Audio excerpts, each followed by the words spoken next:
Kaveri bus ప్రమాదానికి కూటమి ప్రభుత్వానికి కారణం ఉందా?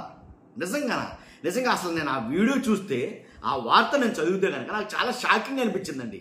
ఏంటి ఎక్కడ కావేరీ బస్సు యాక్సిడెంట్, ఆ 19 మంది చనిపోవడానికి కారణం ఇదా అని తెలిసినప్పుడు నాకు చాలా బాధ అనిపించింది లోపల. ఎందుకంటే అంతమంది ప్రాణాన్ని బలిగొన్న కారణం ఇది అని తెలిసినప్పుడు అది రకంగా అనిపించింది. నిజమేనా దీనికి కారణం ఇదైతే కనుక అసలు క్షమించరాని నేరమేమో అని నాకు అనిపించింది. కావేరీ బస్సు ప్రమాదంలో చనిపోయిన ఆ 19 మంది మరణానికి చావుకి కారణం ఏంటి చెప్పమంటారా? ఫస్ట్ లైక్ చేసి చెప్తాను. ఎందుకంటే ఇలాంటి విషయం ఎంటైర్ తెలుగు రాష్ట్రాలు తెలియాలి, అందరికీ తెలియాలి. కాబట్టి మీరు లైక్ చేసి ఇన్ఫర్మేషన్ ఎక్కువ మంది షేర్ అవుతుంది. కొత్తగా మన ఛానల్ చూస్తే పక్కాగా సబ్స్క్రైబ్ చేయండి. మీ అమూల్యమైన అభిప్రాయాన్ని కామెంట్ రూపంలో తెలియజేయండి. సాగదీయను, లైక్ చేయను, ఉన్నది ఉన్నట్టు చెప్పేస్తాను.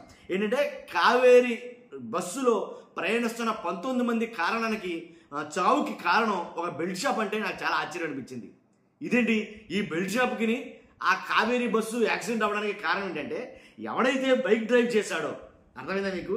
ఎవడైతే బైక్ డ్రైవ్ చేశాడో ఆ బైక్ డ్రైవ్ చేసిన బైకర్ తాగిన మందు ఒక లక్ష్మీపురం అనే బెల్ట్ షాప్లో, లక్ష్మీపురంలోని బెల్ట్ షాప్లో అది పూటుగా మద్యం సేవించి బైక్ పై వెళ్ళినటువంటి శివశంకర్ లేదా ఎర్రిస్వామి వాళ్ళిద్దరూ డివైడర్ని ఢీకొట్టి పడిపోయారు. పడిపోయిన తర్వాత బైకుని ఈడ్చుకుంటూ వెళ్ళి బస్సు ప్రమాదానికి గురైంది. ఆ ప్రమాదంలో 19 మంది చనిపోయారు. వీడు తాగిన మద్యం వల్ల. అంటే ఏదైతే ఆంధ్రప్రదేశ్లో విచ్చలవిడిగా ఏర్పాటు చేసిన బెల్ట్ షాపులు ఏవైతే ఉన్నాయో ఆ బెల్ట్ షాపులే ప్రధాన కారణమా? ఒక బెల్ట్ షాపు 19 మందిని బలి తీసుకుందా అనేది నాకు తెలిసినప్పుడు చాలా అది రకంగా అనిపించింది. మీకు కూడా ఖచ్చితంగా మీ అభిప్రాయం కూడా తెలియజేయండి. ఎందుకంటే ఇలాంటి విషయంలో మౌనంగా ఉండడం కరెక్ట్ కాదు. ప్రతి ఒక్కరు స్పందించాలి ఇలాంటి విషయంలో. ఫలితంగా బస్సులో ప్రయాణిస్తున్న 19 మంది సజీవ దహనం అయిపోయారు ఆ బెల్ట్ షాపుల వల్ల. రాష్ట్రంలో విచ్చలవిడిగా బెల్ట్ షాపులు అయితే కనుక పెరిగిపోయినాయి, దాంట్లో ఎలాంటి డౌట్ లేదు. నేను మీకు చూపిస్తాను. ఇక్కడ లక్ష్మీపురం వర్క్ షాప్లో ఏంటి ఏదైతే బెల్ట్ షాప్ ఉందో ఆ బెల్ట్ షాప్ చూసారుగా, ఆ బెల్ట్ షాప్ పరిస్థితి ఎలా ఉందో చూసారుగా. కాబట్టి ఆ బెల్ట్ షాప్లోనే మీరు చూస్తున్న ఈ బెల్ట్ షాప్లోనే ఖచ్చితంగా మద్యం సేవించి పూర్తిగా మన మామూలు కాదు అసలు శృతి మించిపోయి తాగాడు అతను. ఆల్రెడీ ఒక వీడియో చూసుంటారు మీరు. వాడు ఎలా అయితే బైక్ని తిప్పాడో, వాడు ఎలా అయితే బైక్ని వేసుకెళ్ళాడో ఆ విధానం అంతా చూసుంటారు. కాబట్టి ఆ బెల్ట్ షాప్లో తాగిన మద్యం వల్ల ఇంతమంది చనిపోయారు అని తెలిస్తే నిజంగా చాలా దారుణమైన అనిపించింది. అంతేకాదు నేషనల్ హైవే ఏ అయితే ఉన్నాయో ఆ నేషనల్ హైవే దారి పొడవునా బెల్ట్ షాపులేనండి.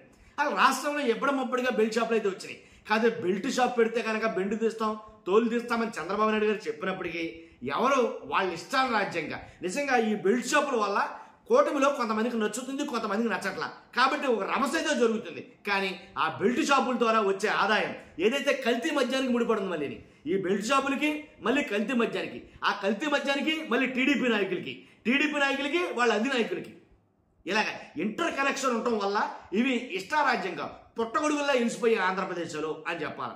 కాబట్టి నేషనల్ హైవేలో వెళ్ళినప్పుడు మాత్రం చూస్తే కనుక ఏదైతే Eagle bar restaurant Hyderabad Bengaluru national highway పక్కనే ఉంటుంది. హైవేపై అటు ఇటు వెళ్తే వారికి కనిపించేలా ఏంటి బిల్డింగ్ పై భాగంలో ఏగల్ బార్ అని రాశారంట. నేషనల్ హైవేపై వెళ్లే వాహనదారులు ఇక్కడ ఆగి మద్యం సేవించి మద్యం మత్తులో స్టీరింగ్ పట్టుకుని వెళ్తా ఉంటారు. ఇది హైవేలో ఉండే బారు, అర్థమైందిగా. అంతేకాదు ఈ ఒక్క బెల్ట్ షాపు బారు మాత్రమే కాదు, ఏపీ తెలంగాణ సరిహద్దుల్లోని పుల్లూరు టోల్గేట్ నుంచి అనంతపురం జిల్లా సరిహద్దు పోతుదొడ్డి వరకు NH-44 ప్రకారం పక్కన 10 మద్యం దుకాణాలు, ఒకటి కాదండి 10 మద్యం దుకాణాలు, ఒక బార్ అండ్ రెస్టారెంట్ ఉంది. పుల్లూరు నుంచి పోతుదొడ్డి వరకు 88 కిలోమీటర్లు ఉంది. 88 కిలోమీటర్ల మధ్యలోని పల్లెల్లో బెల్ట్ షాపులు ఎన్ని ఉన్నాయో అసలు లెక్కే లేదు. పైగా పెద్ద పంచాయతీల్లో 2 నుంచి 4 వరకు బెల్ట్ షాపులు కూడా ఉన్నాయి. టీడీపీ నేతల కన్సర్న్లలో పల్లెల్లో బెల్ట్ షాపులు పుట్టగొడుగుల్లా వెలిసిన అబ్కారీ అధికారులు ఏదైతే నిస్సహాయంగా ఉండిపోయారు.